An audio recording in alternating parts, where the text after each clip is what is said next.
Olá, amigos do YouTube, amigos do Facebook. Hoje nós vamos falar sobre a Grande Tribulação. Vamos falar de todo o período da Grande Tribulação, do começo ao fim, deixando aí muitos detalhes. Esse vídeo aqui, ele vai sair em duas versões.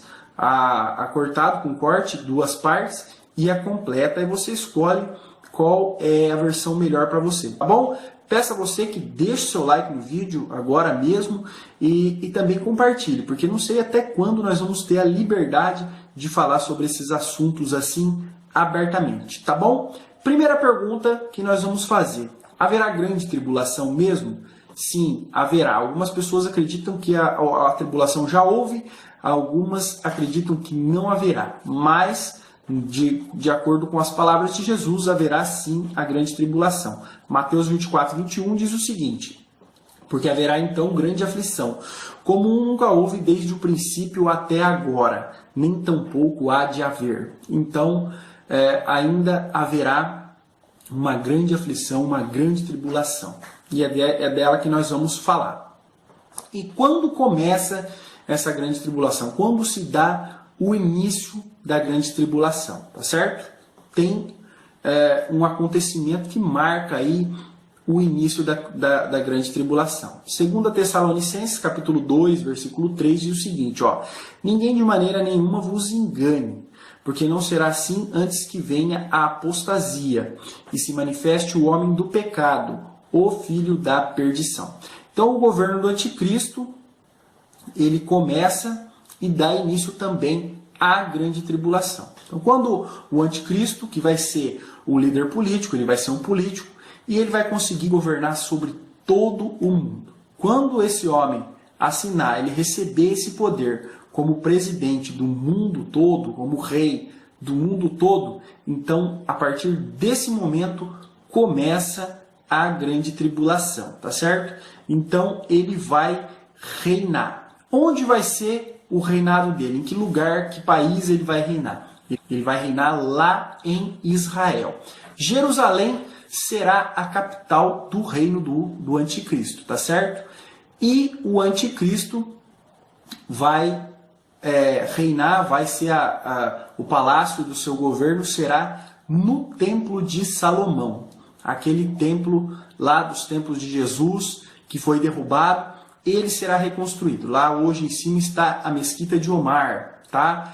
E essa mesquita terá que ser derrubada e reconstruída o templo. Então a gente vê que ainda tem algumas coisas que estão ainda difíceis de acontecer, mas é lá que o anticristo reina. E está aqui, 2 Tessalonicenses, capítulo 2, versículo 4, base bíblica para isso: o qual se opõe e se levanta contra tudo o que se chama Deus, ou se adora, de sorte que se assentará como Deus no templo de Deus, querendo parecer Deus. Então, para os judeus, o templo de Deus é o templo de Salomão, porque foi Deus que mandou que construísse aquele templo lá, tá certo? Então, é de lá que o anticristo vai governar. Então, temos que ficar ligado aí nesses assuntos. Tá certo? Tudo bem? Vamos continuar. Quanto tempo durará a grande tribulação? Quanto tempo vai durar essa tribulação, esse período de sofrimento, qual nunca houve na terra? Quanto tempo durará? De acordo com Daniel, capítulo 9, versículo 27, durará uma semana. Puxa vida, né? Você não achava que seria uma semana. Olha aqui, ó, Daniel 9, 27. E ele firmará aliança com muitos por uma semana.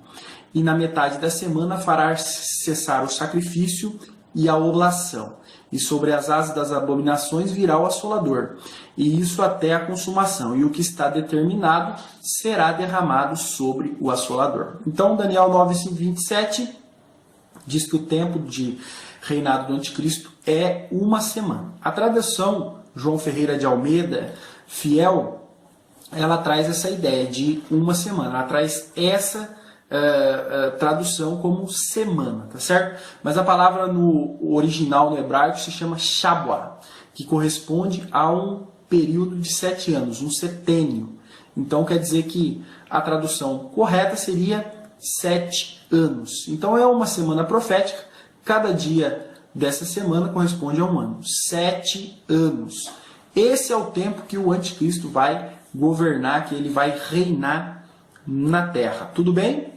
Então agora nós vamos falar da sequência de acontecimento durante esse período. Aqui, se você estiver assistindo o vídeo fracionado, nessa primeira parte nós vamos estudar somente os 3 anos e meio de começo da grande tribulação. A primeira metade, tá?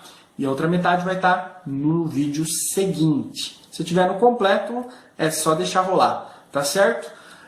Existem inúmeras passagens que falam sobre grande tribulação na Bíblia.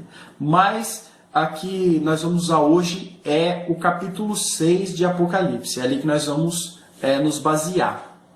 Porque ele dá uma sequência cronológica muito bem organizada dos acontecimentos, tá certo?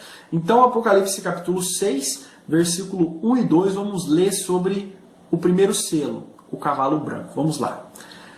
Observei quando o cordeiro abriu o primeiro dos 7 selos. Então ouvi um dos seres viventes dizer com voz de trovão: Venha!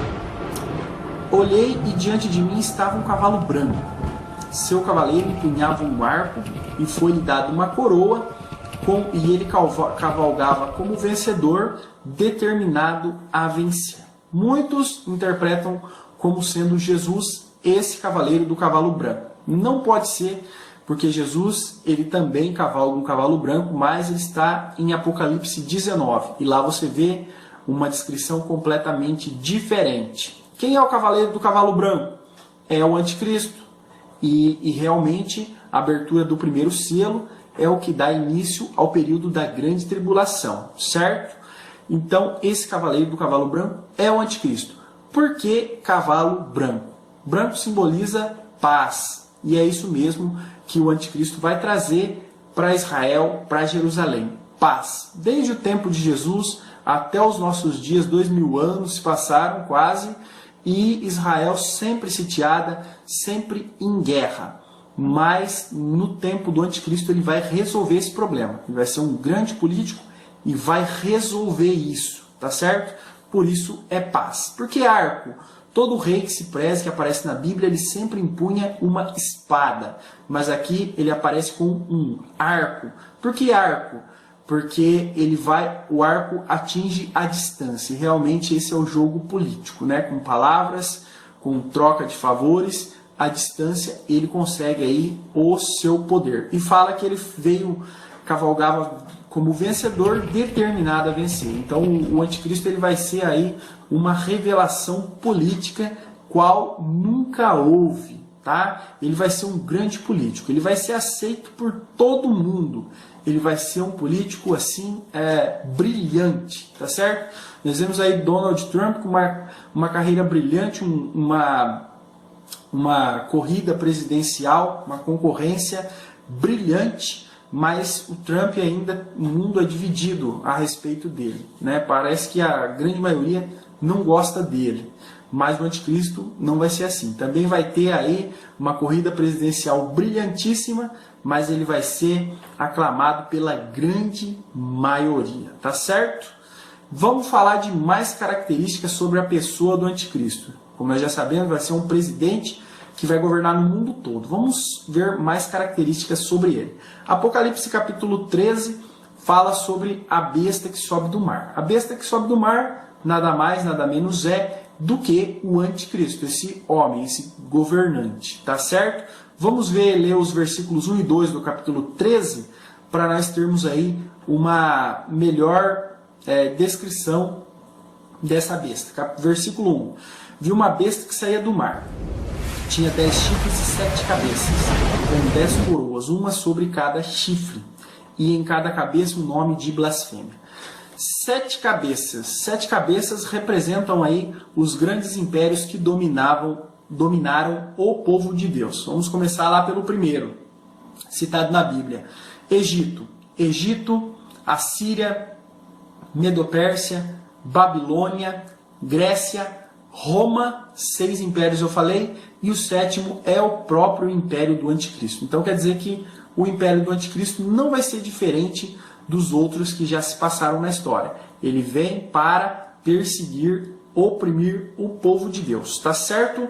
Versículo 2. A besta que via era semelhante a um leopardo, mas tinha os pés como de urso e boca como a de leão. O dragão deu à besta o seu poder, o grande trono e grande autoridade. Então, essa besta ela é descrita como leopardo, leão, urso. Então, realmente, é a mesma descrição que Daniel dá ali para os impérios do passado. Impérios dominantes, impérios sanguinários, cruéis, macabros, realmente decididos a governar a qualquer custo, pisavam por cima de qualquer um. Então essa descrição de feras, de bestas, é a descrição da personalidade do anticristo. Vai ser rápido como o leopardo, vai ser destruidor como o urso, que despedaça a sua presa, vai ser dominador como o leão. E no finalzinho do versículo 2 diz que o dragão deu à besta o seu poder, o seu trono e grande autoridade. A besta, como nós sabemos, como nós falamos, é um homem, é um ser humano, tá? Mas o seu poder, a sua conquista dos impérios mundiais vem das mãos de Satanás, das mãos da besta, tá bom? Então é assim que ele consegue.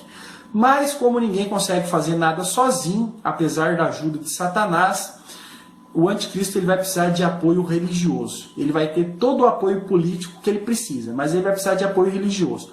É aí que entra outra besta descrita no capítulo 13 de Apocalipse. É a besta que sobe da terra.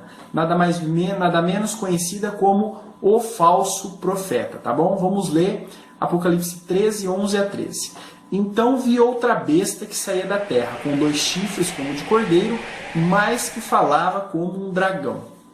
Então ela tinha 2 chifres como de cordeiro. Cordeiro representa Jesus na Bíblia, tá? Então ela tinha uma aparência de humildade, uma aparência de religiosidade, ela tinha uma aparência religiosa, mas falava como dragão. Ela falava grandes blasfêmias e grandes mentiras. Ela era mentirosa e blasfema, como Satanás, como o dragão.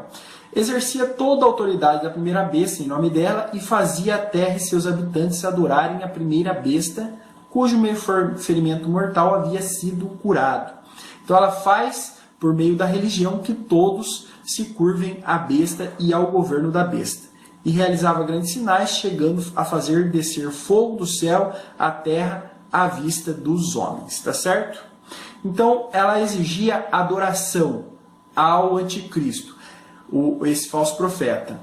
Ele exigia também que as pessoas se prostrassem diante do anticristo e para isso fazia grandes sinais maravilhosos, né? Fiz um vídeo falando sobre o projeto Blue Beam, né? Que poderá ser aí um dos sinais que o falso profeta fará. Convido você a assistir esse vídeo, tá certo? E essa adoração, ela não vai ser nessa época uma adoração voluntária. Não vai ser algo que você vai poder escolher, falar sim ou não em adoração ao anticristo. Não, isso vai ser uma imposição e as pessoas serão obrigadas a isso.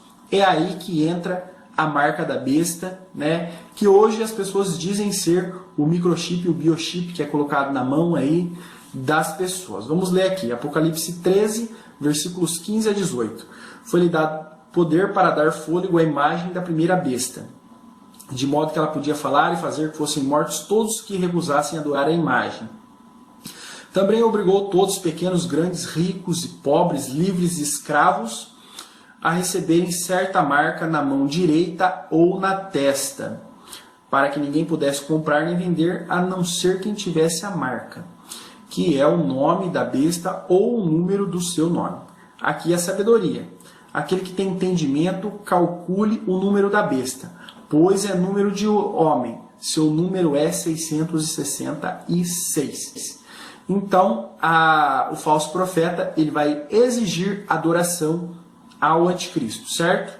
Através da religião. Quem não adorar, ele vai matar, ele vai perseguir e matar. Para saber quem são os adoradores, vai colocar essa marca. Então, já fiz outros vídeos falando de microchip, de marca da besta. Convido você a assistir eles também. E realmente foi o que eu falei no vídeo, que não era tempo ainda de se preocupar com esse biochip, porque antes da marcação das pessoas, da marca da besta, tem que ser reconstruído o templo em Jerusalém, tem que estar lá o anticristo reinando no mundo todo, tem que ter esse falso profeta unindo todas as religiões do mundo, aí sim serão marcados. Então, calma, né, que ainda precisam acontecer estas coisas primeiro. Microchip é a marca da besta? Ainda não. Pode ser que se torne, mas por enquanto não. Vamos lá. O auge do poder do anticristo. Então, com isso ele vai alcançar o máximo poder, né? E para alcançar o máximo ainda, mesmo com a ajuda do falso profeta, ainda assim ele vai precisar fazer um teatro, uma encenação, uma falcatrua ainda para conseguir o poder no mundo todo. E ele vai criar uma grande farsa, um grande teatro que será divulgado pelas mídias, pelos jornais, rádios, televisões do mundo todo. Ele vai forjar a própria morte de mentirinha, tá bom? Apocalipse 13, versículos 3 a 5. Olha aqui, ó. Uma das cabeças parecia ter sofrido um ferimento mortal. Tá falando do anticristo. Ele sofreu um ferimento. Isso acontece quase no meio da grande tribulação, tá certo? Mas o ferimento mortal foi curado, o mundo todo ficou maravilhado e seguiu a besta. Adoraram o dragão que tinha dado autoridade à besta e também adoraram a besta, dizendo: quem é como a besta? Quem pode guerrear contra ela? E à besta foi dada uma boca para falar grandes palavras arrogantes e blasfemas, e foi-lhe dado a autoridade para agir durante 42 meses. Então, o anticristo ele finge a própria morte e depois a outra besta chega e o ressuscita. Ele finge morte e ressurreição, zombando do sacrifício de Cristo, dizendo que qualquer mero mortal pode ressuscitar dentre os mortos, como Cristo fez, e assim ele consegue mais popularidade e mais adoração. E ainda diz que foi dado autoridade. Deus permitiu que ele agisse por mais 42 meses, ou seja, mais 3 anos e meio. Então, no meio do seu governo, ele atinge o pico de popularidade e ele alcança o auge do seu governo, com, vamos dizer aí, 99% da terra o adorando como um Deus e aceitando o seu governo. Apenas vão rejeitá-lo a igreja de Cristo que estará na grande tribulação, os 144 mil judeus selados, aqueles que são o povo de Deus que estarão na terra nessa época, que vão rejeitar o governo do anticristo, tá certo? Então, esses acontecimentos referentes à primeira metade da grande tribulação, né, são aí o grande império que vai ser o reinado do anticristo. Acredito que você já conseguiu imaginar que poder ele vai conseguir. Mas todo esse império, todo esse poder do anticristo, ele vai conseguir com mentiras e com enganações, tá certo? Ele vai mentir, ele vai criar uma realidade política falsa, ele vai criar aí uma realidade econômica mundial de que o mundo está próspero, de que todos são vencedores falsamente, com grandes mentiras, mas vai chegar uma hora que isso vai acabar, tá? Vai acabar o dinheiro e o anticristo também, ele vai estar tão cheio de si, com tanta arrogância, se achando o tal e o maioral, que ele vai fazer o quê?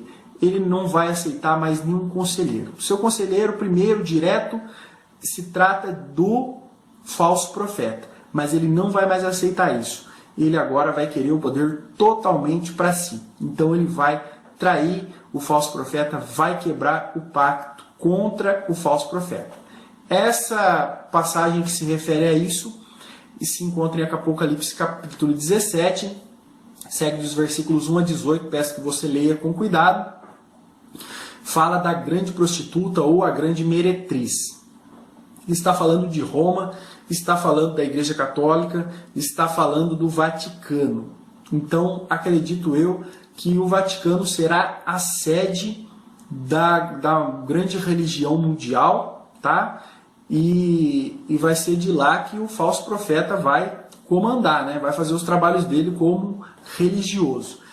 E você sabe, e todo mundo sabe, que no Vaticano hoje existe bilhões e bilhões de euros em obras de arte, em joias, em metais preciosos, em antiguidades, em arte, em muita coisa. Tem muita grana lá. Então o anticristo vai saquear aquela cidade. E Apocalipse capítulo 17 fala da grande meretriz, da grande prostituta que se prostituiu com os povos da terra. E realmente isso é uma descrição perfeita aí para a Igreja Católica. Se você é católico, me perdoe, mas é o que a Bíblia diz. Da igreja que apostatou e que se uniu com todas as religiões. Ainda mais nesse tempo vai ser pior, tá certo? Versículo 1 e 2, olha aqui, ó, do capítulo 17. Um dos 7 anos que tinha as 7 taças aproximou-se e me disse: venha, eu mostrarei a você o julgamento da grande prostituta, que está sentada sobre muitas águas, com quem os reis da terra se prostituíram. Os habitantes da terra se embriagaram com o vinho da sua prostituição. Essa prostituição é prostituição espiritual, é prostituição religiosa, é unir as coisas do mundo com as coisas de Deus, tá? Trazer o mundo para dentro da igreja. É unir a igreja com a política, trazer a política para dentro da igreja. Essa é a grande prostituta. Apesar que hoje em dia nós vemos aí os evangélicos fazendo isso também, trazendo o mundo para dentro da igreja, trazendo a política para dentro da igreja. Isso é uma coisa que Deus não aprova, tá certo? E no finalzinho do capítulo nós vemos a destruição de Roma, a destruição do Vaticano, a mando do anticristo. Olha aqui, ó, versículos 16 a 18. A besta e os 10 chifres que você viu odiarão a prostituta. 10 chifres são 10 presidentes, 10 reis que vão se unir junto com o anticristo para ir lá destruir Roma. Eles levarão a ruína e a deixarão nua, comerão a sua carne e a destruirão com fogo. Então, quer dizer, eles vão arruinar Roma, vão destruir Roma e fala, comerão a sua carne. Quer dizer, vão pegar todos os seus pertences, vão roubar todos os seus bens. Tá certo? Versículo 17. Pois Deus pôs no coração deles o desejo de realizar o propósito que ele tem, levando-os a concordar em dar à besta o poder que eles têm para reinar até que se cumpram as palavras de Deus. Tá? A mulher que você viu é a grande cidade que reina sobre os reis da terra. Então, o anticristo vai lá, saqueia Roma, saqueia aquela grande cidade, rouba tudo, certo? E assim ele mostra suas garras, assim ele mostra quem ele realmente é. Ele ficou embebedado pelo seu próprio poder, pela sua própria arrogância, pelas suas conquistas. Ele se achou mesmo um Deus. Ele acreditou mesmo que era Deus e que merecia adoração. Então ele passa por cima de tudo, de todos, e o que importa para ele somente é o poder. E nesse momento o mundo vai reconhecer quem é o anticristo. O mundo vai ver que realmente era ele. E agora as coisas começam a piorar ainda mais. Por enquanto, o mundo que estava submisso ao anticristo vivia tranquilamente, tá? Os que estavam marcados por ele viviam em paz, numa falsa prosperidade econômica e também política, certo? Mas eles viviam em paz. Somente eram perseguidos o povo de Deus, a Igreja de Cristo e também os 144 mil judeus. Mas daqui para frente agora a perseguição é total, daqui para frente as calamidades são para todos e daqui para frente agora todo o mundo vai sofrer, tá? O mundo vai ficar chocado com essa traição por parte do anticristo, então vai começar o que nós podemos deduzir que seja a Terceira Guerra Mundial. Se não teve até hoje, se não tiver até aquele tempo a terceira, pode ser que seja a quarta, mas uma grande guerra mundial vai acontecer. Países, acredito que como os países aqui do Ocidente, Estados Unidos, vão se unir para guerrear contra o anticristo. Então vai começar uma sessão de guerras, fomes, peste, grandes destruições daqui para frente. Mas isto é assunto para o próximo vídeo. Se você está no vídeo parcial, vai aparecer aqui, tá? O link do próximo vídeo. Se você está no completo, continue assistindo. Obrigado, compartilhe esse vídeo, não esqueça de deixar o seu like. Muito obrigado.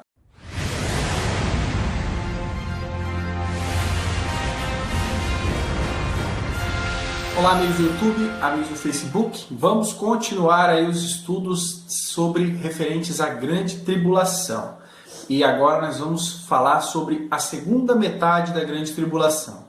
Na primeira metade, o anticristo era representado pelo cavalo branco, o bonzinho, o bom moço.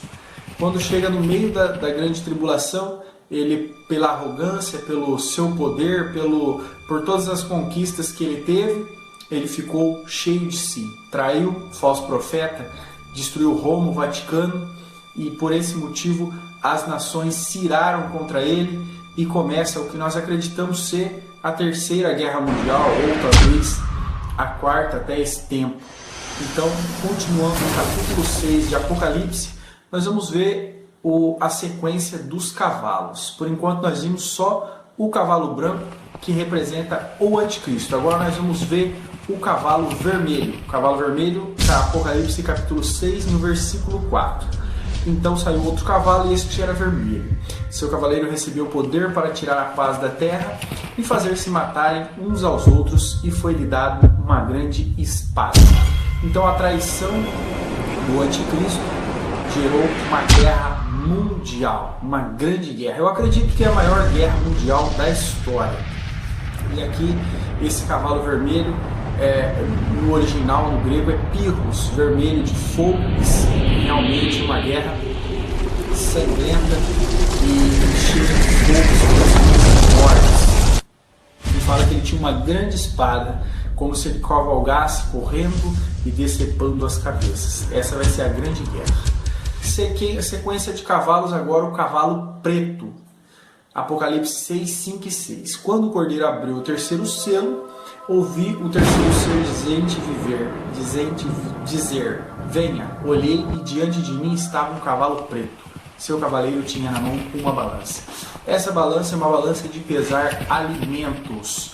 E aqui no versículo 6 fala que da escassez de alimentos. Os homens saíram para guerrear, eles deixaram de trabalhar para estar na guerra e destruíram também os campos. E agora uma grande fome. Uma fome tão grande sobre a terra que um dia de trabalho forçado vai ser suficiente para apenas uma refeição. Esse é o cavalo preto. Continuando, cavalo amarelo é o que segue, e o último da série dos cavalos de Apocalipse 6. Versículo 8. Olhei e diante de mim estava um cavalo amarelo. Seu cavaleiro chama-se Morte, e o Hades o seguia de perto. Foi-lhes dado poder sobre um quarto da terra para matar pela espada, pela fome, pela praga e por meio dos animais selvagens da terra. Depois da guerra, eles ficaram muito famintos. Houve uma grande fome. Então eles estavam debilitados pela guerra, pela fome, e agora esse cavalo amarelo, ele vem trazer pragas, doenças de todos os tipos. O amarelo aqui é o mesmo amarelo de um cadáver pálido, é o mesmo amarelo de pus. É um amarelo que não é saudável. Então, agora a quarta parte dos homens da terra vai morrer de pragas e doenças terríveis. Tudo isso é consequência do governo do anticristo. O homem sempre desejou, durante toda a sua existência, um grande governante para a terra. Um homem que pudesse governar sobre ele, sempre rejeitando o governo de Deus na sua vida. Esse foi o maior império mundial de todos os tempos, o governo do anticristo, e está aí o resultado. Uma enganação, falsidade, guerra, fome, peste. Esse é o governo humano. É por isso que o homem sofre, porque ele quer que o homem mesmo governe sobre ele. Somente Deus é que tem sabedoria, inteligência e capacidade, poder para poder reinar sobre nós. É isso que o homem não entende. E até agora, essa guerra, esse fome, essa peste, ocuparam aí na segunda metade da grande tribulação, creio que por volta de 1 ano e meio. Então, 5 anos se passaram desde que o anticristo se assentou no trono. Ainda temos 2 anos de grande tribulação. E nesses 2 anos restantes, ainda vamos abrir mais um selo. É o 5º selo, Apocalipse 6, dos versículos 9 a 11. Quando ele abriu o 5º selo, vi debaixo do altar as almas daqueles que haviam sido mortos por causa da palavra de Deus e do testemunho que deram. Quando ele abre o 5º selo, ele vê as almas dos crentes que estavam durante a grande tribulação e eles clamam por justiça. No versículo 10, eles pedem por justiça. E no versículo 11, são dados a eles vestes brancas e pedido a eles que repousem, que descansem por algum tempo. O que isso quer dizer? Os santos que foram martirizados, perseguidos, mortos pelo governo do anticristo, eles clamam por justiça. Até agora a fome, a peste, a guerra que nós vimos aqui representado pelo elas são causadas pelo próprio governo do anticristo. Mas o homem, os santos, no caso, eles estão clamando por justiça que venha de Deus. Eles estão pedindo a retribuição de Deus. Essa é uma oração válida e realmente é dessa forma que nós devemos pensar. Não nós mesmos agirmos pela justiça, não nós mesmos nos vingarmos, mas esperarmos a justiça que vem de Deus. E agora, nesses 2 anos finais da grande tribulação, Deus vai vingar todo o sofrimento do seu povo durante todas as eras, não só da grande tribulação, mas de todos os tempos. Os crentes em Cristo que sofreram, os judeus que sofreram, e agora Deus mesmo vai derramar a sua ira sobre os homens da terra. Essa ira é dividida em 2 etapas. 7 trombetas e depois 7 taças que serão terríveis, tá bom? Os santos clamam por justiça. Senhor, nós já vimos todo o sofrimento que os homens passaram por causa de escolher o anticristo como seu governante, como seu líder. Agora nós queremos que o Senhor os vingue. A primeira sequência de vinganças é representada pelas 7 trombetas. 7 anjos aparecem, cada um com uma trombeta na mão, e eles vão tocar as trombetas e acontecimentos terríveis virão sobre a terra. Primeira trombeta, fogo e saraiva de pedras. O primeiro anjo tocou a sua trombeta e granizo e fogo misturado com sangue foram lançados sobre a terra. Foi queimado 1/3 da terra, 1/3 das árvores e toda a relva verde.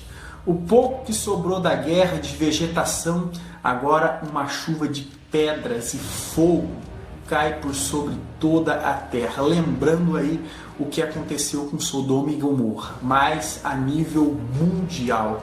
E a fome que já estava implantada por causa da guerra, agora aumenta mais. Muitos homens vão morrer pelas pedras e pelo fogo.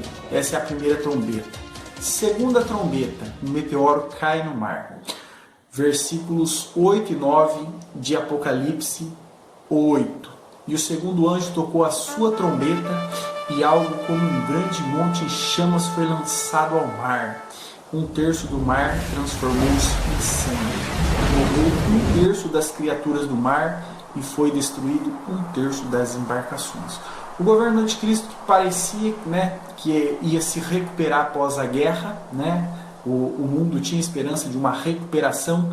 Agora o mar foi atingido por uma grande pedra, um grande meteoro, eu imagino que seja, e vai destruir 1/3 das criaturas marinhas. Nós sabemos que os mares rendem muito na economia de todos os países que têm mar, nas suas costas.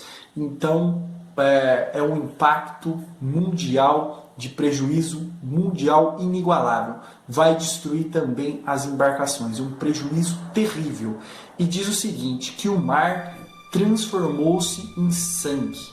O sangue, como você já sabe, se ele cair em algum lugar, logo ele coagula e logo ele começa a se decompor e cheira mal. Imagina todo o oceano da terra transformado em sangue.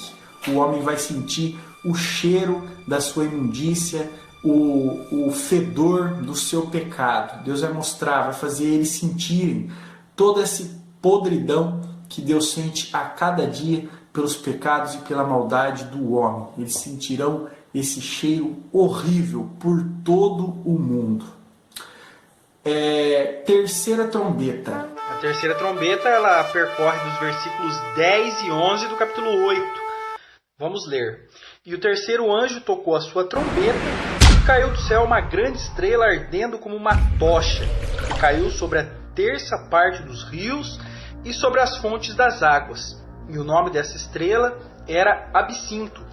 E a terça parte das águas tornou-se em absintos. E muitos homens morreram das águas porque se tornaram amargas. Então, uma grande estrela cai sobre as águas doces de toda a terra. E as águas se tornam aí impróprias para o consumo. E nós vemos aqui que uma terça parte, não todas as fontes e todos os rios foram contaminados. Uma terça parte. Deus, ele vai preservar aí um pouquinho de água potável, saudável para os seus santos que estarão na grande tribulação. Mas os ímpios vão ter que recorrer a essa água amarga. E aqui diz que eles morreram quando tentaram tomar essa água. A sede é tanta que eles tiveram que tomar águas amargas. Esse é o amargor que eles vão sentir durante a grande tribulação, porque rejeitaram a Cristo. Cristo disse que beberia por nós o cálice amargo. Todo sofrimento e humilhação que ele passou no caminho até a cruz e toda a dor que sofreu na cruz para nos salvar. Rejeitaram o cálice amargo que Cristo bebeu. Agora beberão águas amargosas e morrerão por essas águas. É isso que dá rejeitar a Deus e o seu plano de salvação. Quarta trombeta. O sol e a lua se escurecem. Apocalipse 8, versículo 12. O quarto anjo tocou a sua trombeta e foi ferido 1/3 do sol, 1/3 da lua, 1/3 das estrelas, de forma que 1/3 deles escureceu. 1/3 do dia ficou sem luz e também 1/3 da noite. O mundo ficou em trevas. A escuridão tomou maior parte do dia do que a luz do sol, se escureceu. Acreditamos que uma fumaça muito grande tenha cobrido toda a terra, vai cobrir toda a terra nesse período e pouco se vai ver do sol, né? Trevas. Os homens sempre escolheram as trevas no lugar da luz. Isso nós podemos ver no Evangelho de João, no capítulo 1, que os homens amaram mais a luz do que as trevas. E agora eles viverão em trevas. Eles estão no tempo para refletir sobre isso.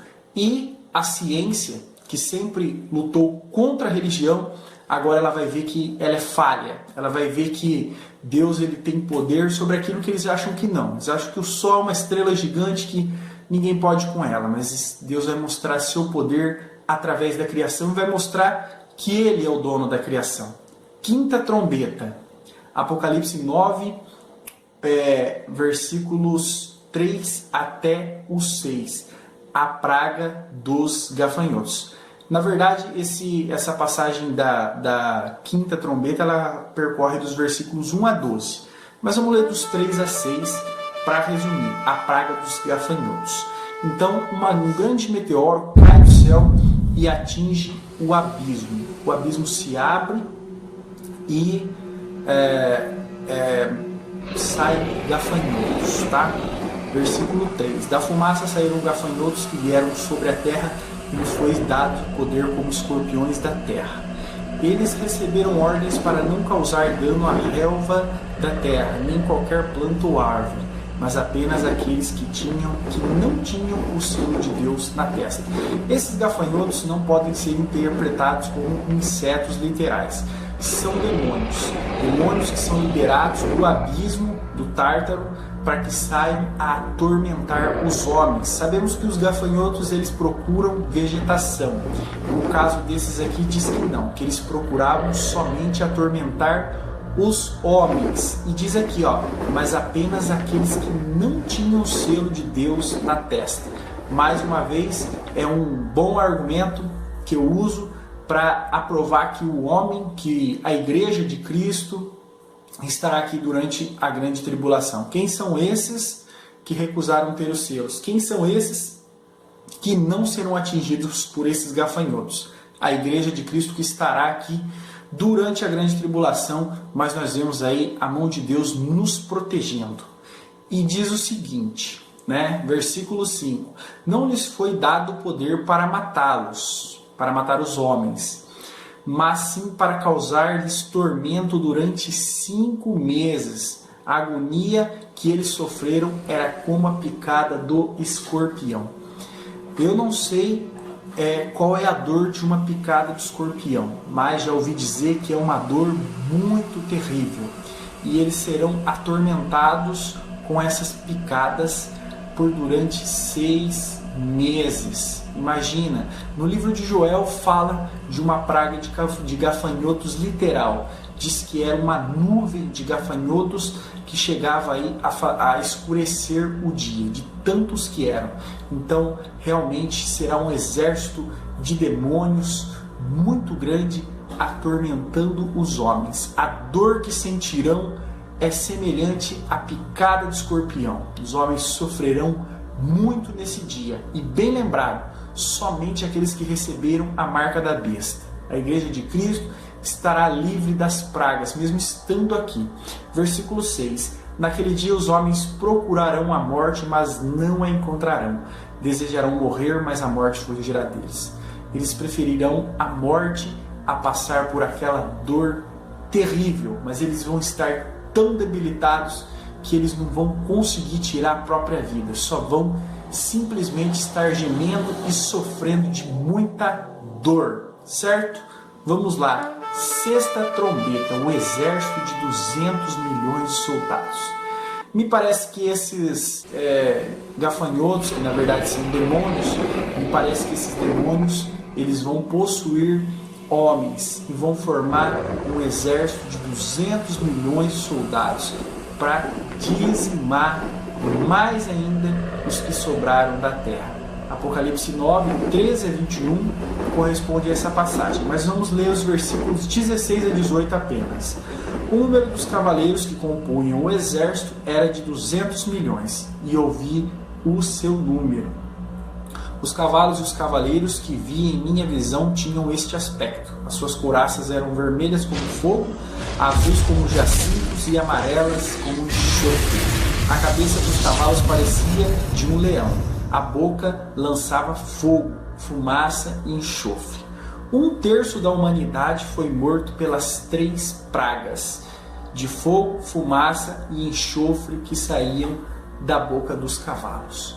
Os homens, depois de passarem tanta dor, 6 meses de dor, depois de ter sentido o cheiro horrível dos mares transformado em sangue, agora os cavalos os matam, Um grande exército de 200 milhões mata a 1/3 parte da terra. Imagina quão sanguinária vai ser essa guerra.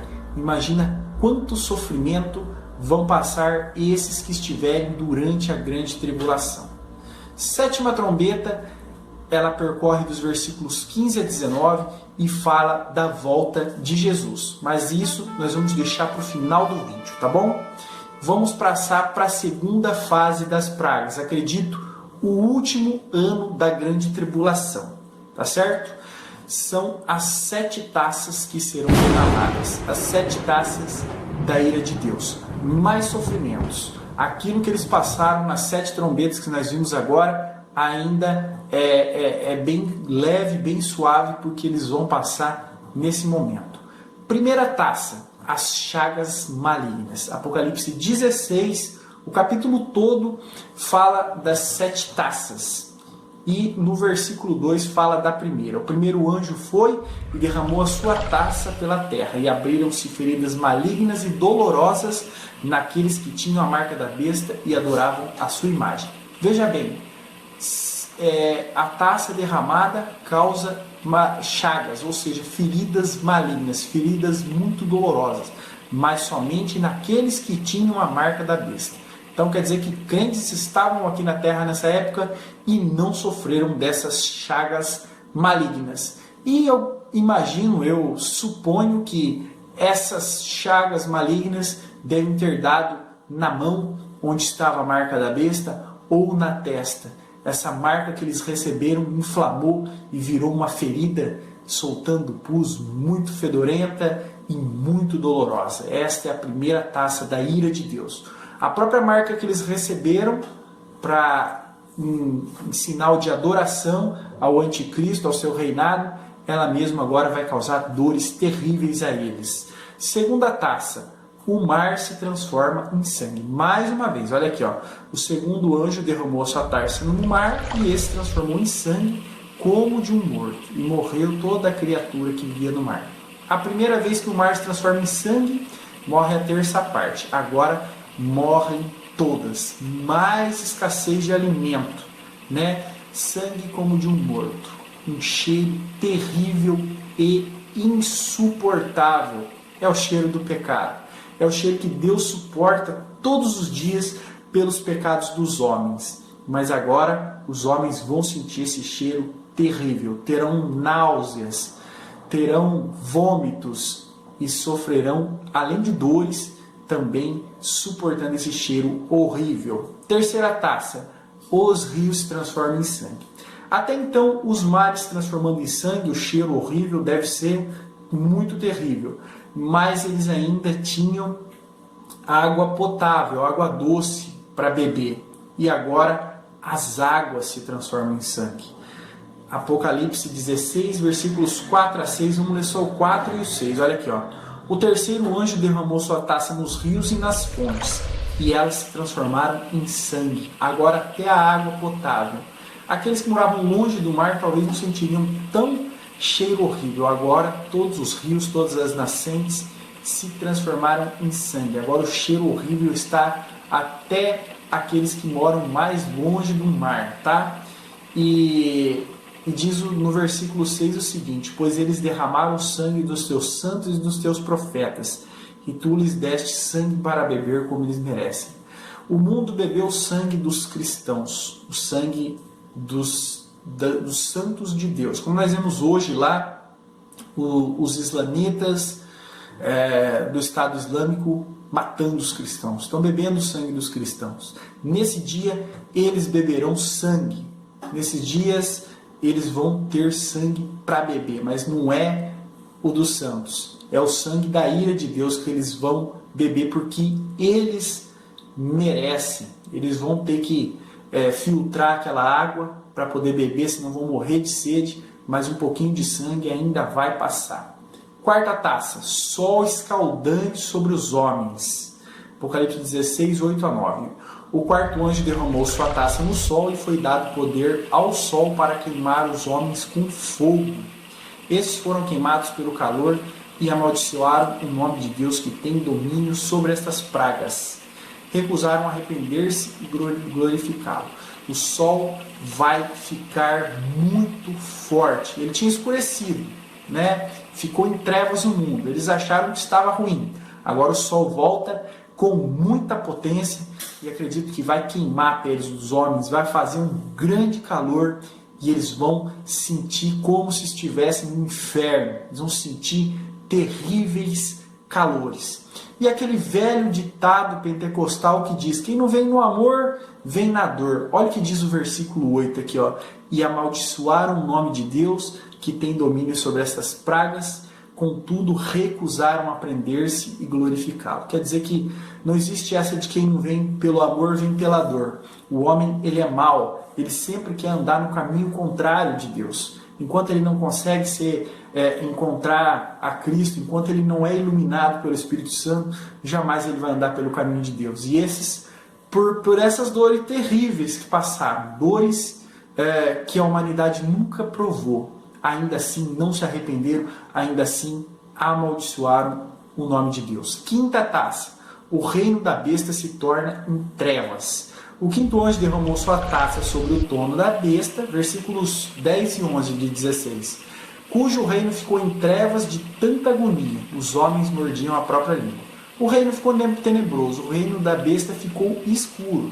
Nós sabemos que isso não causa dor, escuridão não causa dor, mas essas trevas podem representar aí uma desavença entre os líderes, entre o governo do anticristo. Me parece que os próprios líderes se voltaram contra si mesmos, alguns queriam aí se arrepender, queriam abandonar o governo do anticristo, abandonar, outros queriam que eles ficassem, então eles mesmos se revoltam contra si. Fica tenebroso. O próprio governo do anticristo e os apoios políticos, aí eles se desvanecem, eles se desfacelam, né? No versículo 11, e blasfemavam contra o Deus dos céus por causa das dores e das suas feridas. Contudo, recusaram arrepender-se das obras que haviam praticado. Mais uma vez é o que eu digo. Quem não vem no amor vem pela dor. Esse é um falso ditado. Sexta taça, a preparação para a batalha final, mais conhecida como Batalha do Armagedon. Dos versículos 12 e 13 do capítulo 16. Vamos ler. O sexto anjo derramou a sua taça sobre o grande rio Eufrates, e secaram as suas águas para que fosse preparado o caminho para os reis que vêm do Oriente. Então vi saírem da boca do dragão, e da boca da besta, e da boca do falso profeta, 3 espíritos imundos, semelhante a rãs. Então, o que acontece aqui? Um grande exército é preparado para combater contra Jerusalém, para destruir Jerusalém de uma vez por todas. O homem, desde sempre, briga, luta por Jerusalém, a cidade de Deus, a cidade amada. E aqui vai ser a batalha final. Mas nessa batalha final, quem vencerá é o nosso Senhor Jesus Cristo. Esse exército é o mesmo representado pela quinta trombeta. É o exército de 200 milhões preparado para a batalha. Essa é uma repetição. Mas aqui tem um detalhe diferente. Fala que saía da boca do dragão, da besta e do falso profeta, espírito imundo semelhante a rã. Espíritos enganadores, espíritos blasfemos. É com a sua conversa, com as suas mentiras, com as suas blasfêmias, é que eles vão colocar os homens uns contra os outros, certo? Sétima taça, a volta de Jesus Cristo. Agora sim nós vamos falar da volta de Cristo. Versículos 17 e 18. O sétimo anjo derramou sua taça no ar, e do santuário saiu uma voz forte que vinha do trono, dizendo: está feito. Houve então relâmpagos, vozes, trovões e um forte terremoto.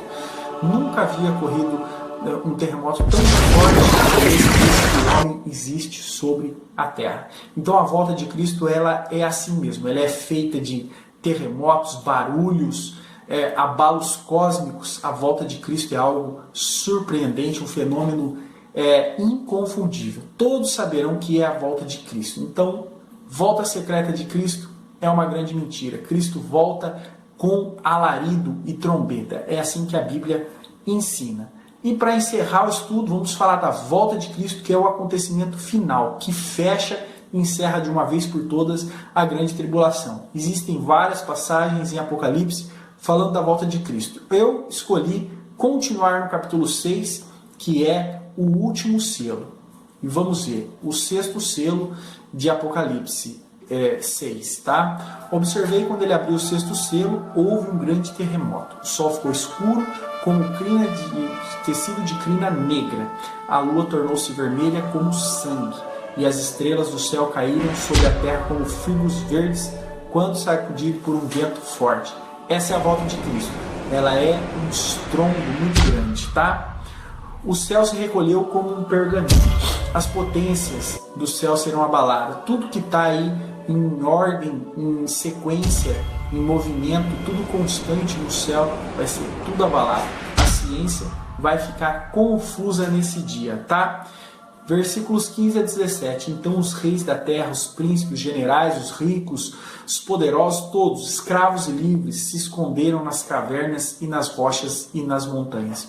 Na volta de Cristo, o homem não vai ser mais tão corajoso, o homem não vai ser mais tão audaz. Ele vai se esconder com medo da ira de Deus. Ele vai perceber que agora é Deus. Os ateus, aqueles que não creem em Deus, eles vão ficar desesperados nesse dia e vão se esconder. Eles vão falar, realmente Deus existe e realmente a sua fúria é muito grande. O que faremos agora? Versículo 16. Eles gritavam às montanhas e às rochas, caiam sobre nós, esconda-nos da face daquele que está assentado no trono e da ira do Cordeiro. É assim que os homens receberão a Cristo na sua volta, tremendo de medo, pedindo para as montanhas que caiam sobre eles, pois chegou o dia da ira deles e quem poderá suportar? É assim que nós encerramos o estudo sobre a grande tribulação. 2 sofrimentos terríveis, grandes pragas sobre o homem. É o que ele merece, pela sua rebeldia contra Deus. O tempo todo, durante todas as gerações do homem, Deus sempre deu uma oportunidade para que se arrependessem, para que crescem em Cristo, para que fossem salvos. O homem recusou. Agora o homem sentiu de uma vez por todas a grande ira de Deus e agora Cristo volta e os homens ficam amedrontados. Obrigado por assistir esse vídeo até aqui, até o final. É um vídeo bem longo. Peço a você que deixe seu like, ajuda muito na divulgação. Peço a você que compartilhe esse vídeo com seus amigos. Muito obrigado.